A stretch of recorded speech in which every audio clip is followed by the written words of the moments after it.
What is Jaylen Brown going to bring to the Boston Celtics? I'm gonna go to war for the city. I'm gonna wear my heart on my sleeve, and I'm gonna leave it on the floor every night. I love to play basketball, and I know you guys love to watch. So let's build this bond, and I promise I won't disappoint. That was the voice of a 19-year-old forward from Georgia, a five-star recruit turned All-Pac-12 first-teamer, whose biggest flaw was literally that he was so smart, scouts were worried he would grow tired of playing basketball and would opt for a more academic career path. Well, it's safe to say that doubters were dead wrong, after immediately the guy went from an all-rookie team to becoming the youngest player in Celtics history to score 30 or more points in a playoff game, to becoming a two-time All-Star, to an All-NBA player, to an Eastern Conference Finals MVP, to an NBA Finals MVP, while dominating in not only the NBA. He simultaneously, at age 22, would become the youngest National Basketball League Players Associate Vice President ever elected. He was offered an internship at NASA.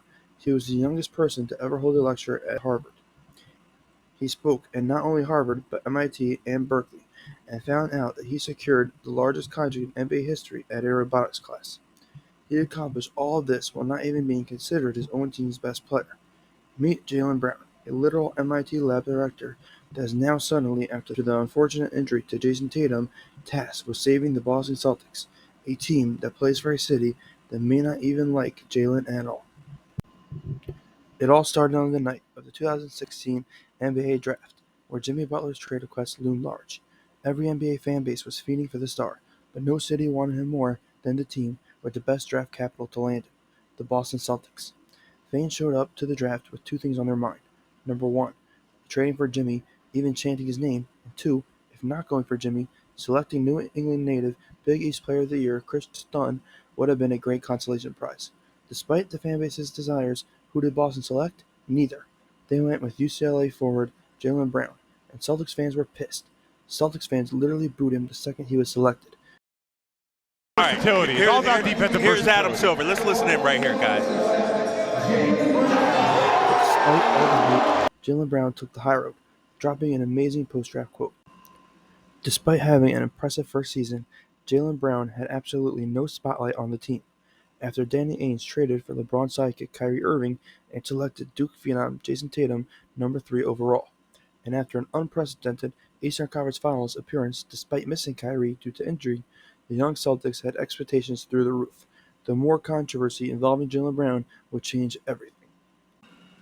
After the Finals favorites started only 25-17, Kyrie Irving decided to blame the team's struggles on the young players, citing the lack of experience. There was an obvious rift in the locker room, and a disrespected Jaylen Brown decided to shoot back. He said, "We need to have each other's back. We can't just point fingers." The Celtics locker room was a mess. The season ended in an incredibly disappointing second-round exit, and Kyrie Irving went back on his promise and instead of re-signing, paired with Kevin Durant in Brooklyn. Kyrie instantly became enemy number one in Boston, though you know who was one of the players on the team still friendly with Kyrie Irving? Jaylen Brown. After Kyrie left Boston, controversy followed, especially after the pandemic, when taking the vaccine became a workplace mandate in Brooklyn.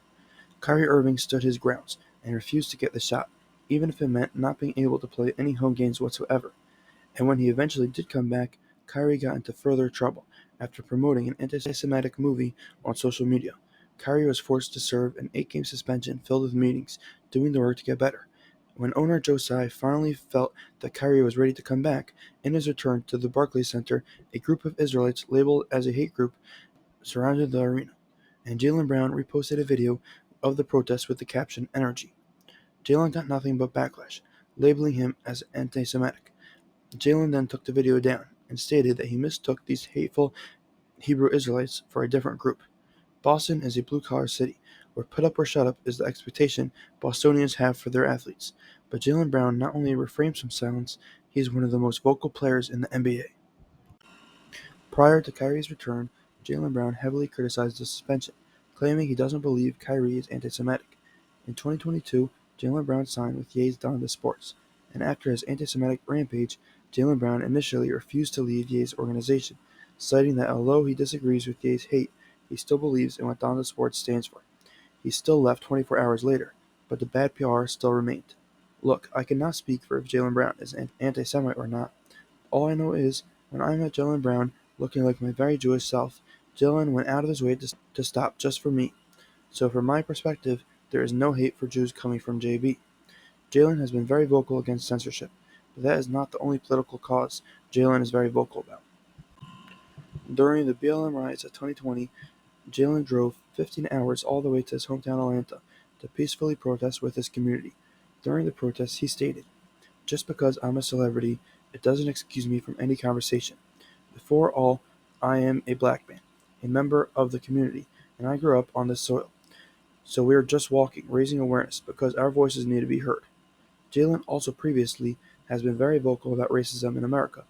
Racism still exists in America today. Obviously, I have far greater opportunities than I would have 50 years ago, but racism still definitely exists in the South. I've experienced it through basketball. I've been called the N-word. I've had people put on monkey suits with jerseys over it. I've had people put blackface on at my games, and I've had people even throw bananas on the court. He was very praising of Colin Kaepernick's police brutality protests because they made people uncomfortable and aware of hidden injustices. Jaylen Brown was never afraid to stand up for what he believes in, no matter if his opinion, like the ones against censorship or forced vaccination, would upset the left, or if his opinions on racial injustice would upset the right. Though the headache Jaylen's criticisms caused on the Celtics front office wouldn't come without consequences. After a 2022 loss in the finals, the NBA offseason started with a shocker, as Kevin Durant demanded a trade out of Brooklyn, and Boston fans, knowing they were only a move or two away from being a championship team, were clamoring for a Kevin Durant trade, which would have to center around All-Star Jaylen Brown, the man who just saved the C's previous season. With the Celtics going from a first-round exit to a 26-25 start to the season, Boston fell far from where they were when they were playing in Game 7 of the Eastern Conference Finals. Then all of a sudden, Jaylen Brown tweeted, "The energy is about to shift," and boy was he right. After Jaylen's tweet, the Celtics went 25-6, earning the 2 seed, and defeated Kevin Durant, Kyrie and the Nets, Giannis and the Bucks, and Jimmy and the Heat, all the way to the NBA Finals. During that season, Jaylen Brown broke out, becoming an All-Star, but all success still wouldn't shut down trade rumors. People were clamoring for a Jaylen Brown-Kevin Durant trade, though Brooklyn refused to do so, and instead opted to keep KD on the roster. Having the thought of the team and fanbase ready to have you out the door is a lot for a young player to have on his mind. Though Jaylen Brown took the highest of roads, instead of letting the noise get to him, he used it as fuel for another amazing All-Star caliber season, though the season didn't end in the way anybody in Boston wanted. Facing the rival Heat, Houston and Miami took a shocking 3-0 series lead, a lead considered insurmountable. But the Jason-Jaylen duo shocked the world, coming all the way back to tie the series 3-3 to force a Game 7 at home. But in that game, which most people had Boston winning, Jason twisted his ankle, and the Celtics were blown out, with most of the criticism coming to Jaylen Brown. His dribbling looked sloppy. People were roasting him online for seemingly not being able to dribble to his weaker left side. All over again, the Jaylen Brown trade rumors were alive. But Brad Stevens not only didn't trade Jaylen Brown, he made him the highest paid player in NBA history, signing a 5-year, $304 million extension. The 2024 season began, and Jaylen Brown continued to do what most superstars would never. He decided to be the first All-Star in years to participate in the slam dunk contest. In the dunk contest, he got a little laugh at everybody making fun of his left-hand skills with a lefty dunk, and his little laugh at all his haters continued as he went off in the Eastern Conference and NBA Finals, on his way to him and Jason Tatum winning an NBA championship. In the Eastern Conference Finals, Jaylen Brown was the clear MVP, but in the NBA Finals, there was a debate to have between Jaylen and Jason, two superstars that came up together, that everybody pinned against each other. Jason Tatum, anointed as the town's savior, and Jaylen Brown, a guy who was labeled as the Robin despite similar career numbers. After much talk online, Jaylen was the one to win MVP, and he made sure to take the high road, despite everybody picking Jason Tatum as the face of Boston after similar starts to their careers, when everybody was busy trading Jaylen. The city anointed Jason Tatum as the king of the city. People always painted a rift between the two very different personality superstars. The first person Jaylen Brown thanked in his NBA Finals speech was JT. Another time, Jaylen took the high road and didn't allow fans to tear the Tatum-Brown tandem apart was when, while Jaylen was snubbed from the USA Olympics team, Jason was disrespected in his own right, when Coach Steve Kerr, fresh off a Celtics championship, decided to bench Jason Tatum. At the opening of camp, Jaylen revealed he called Jason Tatum to let him know that he was mad for him. No matter what type of rift people tried to make between the two, it seemed that the disrespected one, JAYLEN Brown, has the mental toughness to put his pride aside and be the best number 2 in the league. But his days of being number 2 look like they are very suddenly over. In Game 4 of an extremely disappointing series versus the Knicks, Celtics fans' worst nightmare came into fruition, as Jason Tatum, at the end of the game, at which he had a dominating 43 points, suffered an Achilles injury, which will keep him out at least 9 months. It's been years since Celtics Nation felt so defeated. Due to the second apron, the Celtics are due to pay $300 million just in taxes alone next season. And with Tatum out, it seems like all hope was lost that the current Celtics core would remain together. Though Game 5 gave Celtics fans hope, as JAYLEN Brown and his 28 8-12 performance led the team to a blowout victory.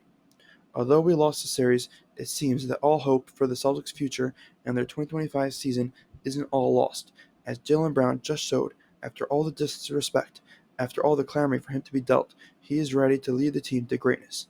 Look, I love Jason Tatum just as much as the next guy, but as someone who watched the Celtics core grow, I can't help but notice the JAYLEN Brown disrespect, and I can't help but to be excited to watch what this MIT professor can do as the number 1 option to save the Boston Celtics. I know Jason was watching. Anything you'd like to say to your teammate? Yeah, that one's for JT. Get well, bro. All right, thanks so much. Congrats. Good luck in New York. No dribble shot was huge, but how many times in the third have they had to take, I don't know, countless dribbles? JAYLEN Brown with the flush. A savage slam from Brown 5 seconds to go in the third. Celtics had a foul to give with 3.5 remaining. What a quarter for JAYLEN Brown. And he's trying to target Luka Doncic here. Luka ends up on the wrong side, provides no support. That is ridiculous. JAYLEN Brown. 21 points, 8 assists for Brown, 3.5 seconds remaining. These